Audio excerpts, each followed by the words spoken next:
The insult. The observation deck of Meridian Cross Station glittered with the assembled representatives of a dozen worlds, but Cade Thorne kept his attention fixed on the holographic contract rotating before him. The Valazian script was ancient, its meanings layered like geological strata, and he'd been hired specifically because he could read between those layers. "This is the expert?" The voice cut through the diplomatic murmur like a shard of ice. "Earth sends us this?" Cade looked up to find Princess Zariel Nightbloom regarding him with undisguised disdain.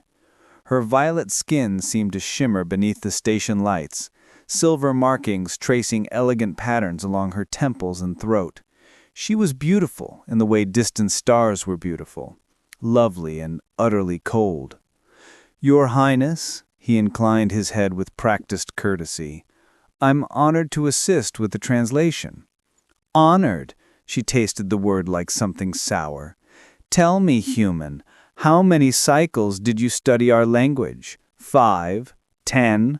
Her court attendants tittered behind jeweled hands.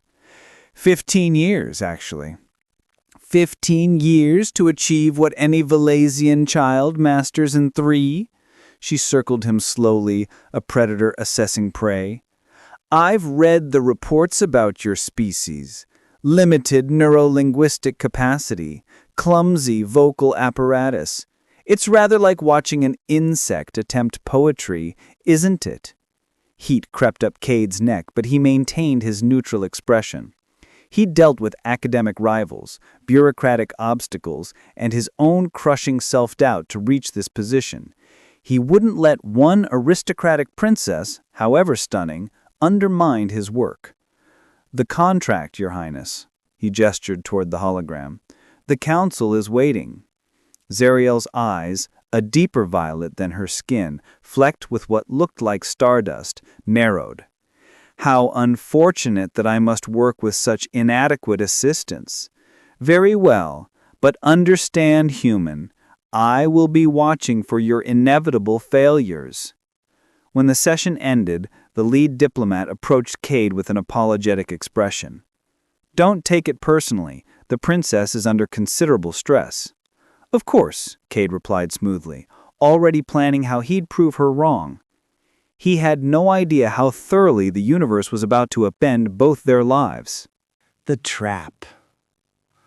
The archive vault stretched deeper into Meridian Cross than Cade had expected, its corridors lined with crystalline storage matrices that pulsed with soft bioluminescence. Zariel walked 3 paces ahead, her posture radiating irritation at being assigned this task with him. "The ceremonial documents are in the inner sanctum," she said without looking back. "Try not to damage anything with your clumsy human hands."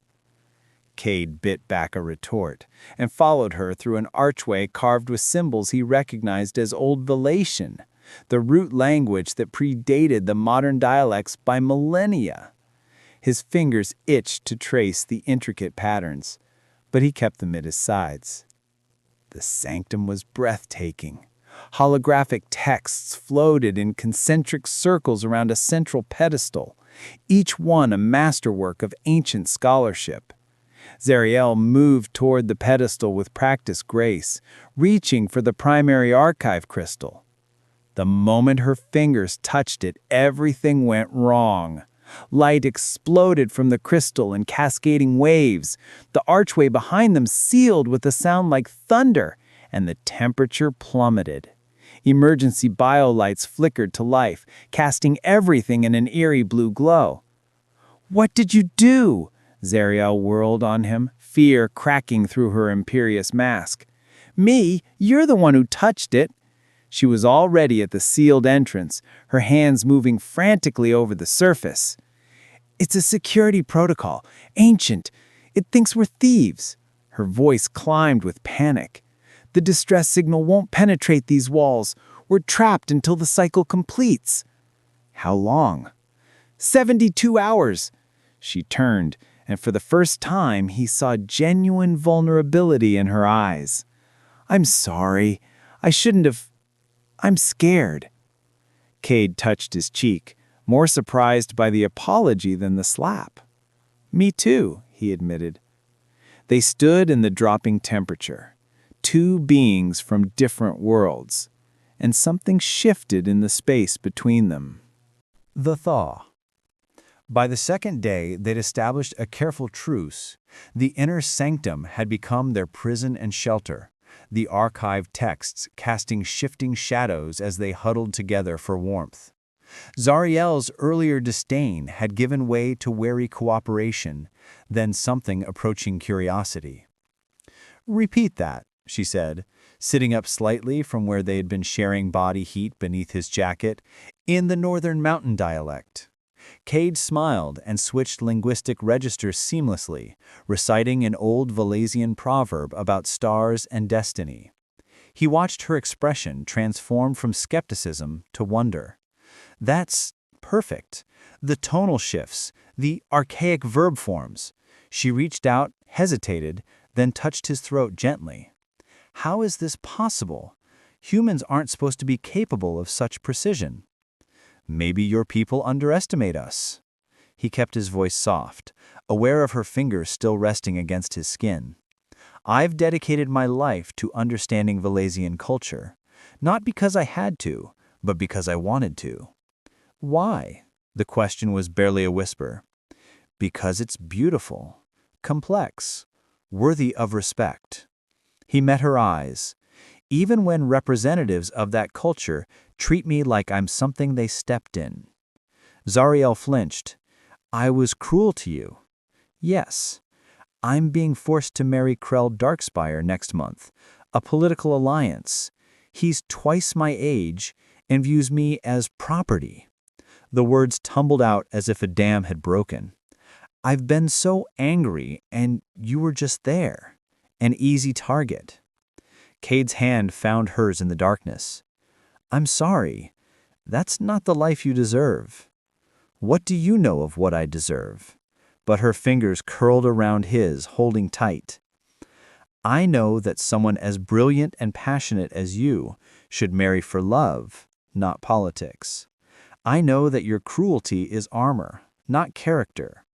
He shifted closer, drawn by something he couldn't name. "I know that beneath the princess, there's a woman who's terrified and lonely." "You see too much." Her free hand traced the line of his jaw, learning the architecture of a human face.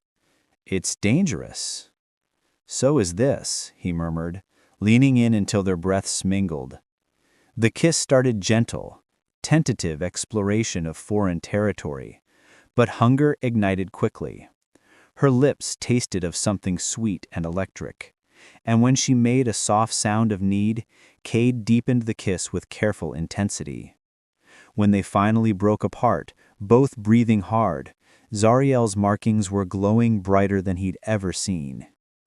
"That was—" "Yeah," he agreed, pulling her back in. The joining. On the third day, they discovered the final chamber.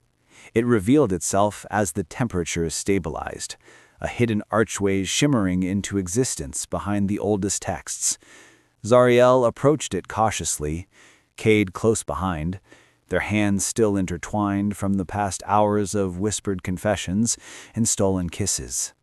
"This is a compatibility sanctuary," she breathed, reading the inscriptions. "Ancient Valesians used them to test bonding pairs before formal union. I've only read about them in historical texts." The chamber beyond glowed with soft amber light, its walls covered in flowing script that seemed alive. At its center sat a raised platform surrounded by swirling energy that pulsed in hypnotic patterns. "It says the vault won't release us until we complete the trial," Zariel translated, her voice trembling. "A full resonance bond." Kate understood what she wasn't saying. Among Valesians, such bonding was sacred, an intertwining of emotional and physical essence that marked permanent commitment. "We don't have to," he said quickly. "We can wait for rescue, find another way." She turned to face him fully, her violet eyes searching his. "What if I don't want another way?" Her fingers traced patterns on his chest. "What if I choose this? Choose you?" "Zariel." His voice caught on her name. "You barely know me. Days ago you hated me." "Days ago I hated myself," she corrected. "You showed me what it means to be truly seen, to be valued for my mind, not my bloodline or my body's political usefulness." She stepped closer, eliminating the space between them. "This is fast. I know it's insane, but I've never been more certain of anything." Cade cupped her face, thumbs brushing the silver markings that now felt as familiar as his own features.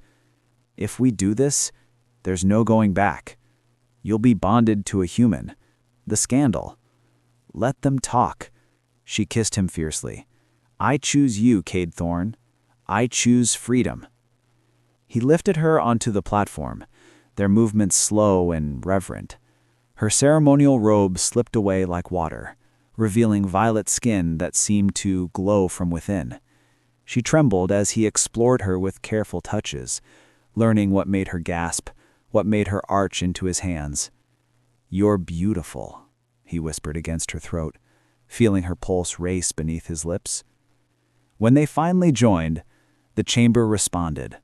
Energy spiraled around them in cascading waves, amplifying every sensation until Zariel cried out in a language that predated all her dialects, pure sound shaped by overwhelming pleasure.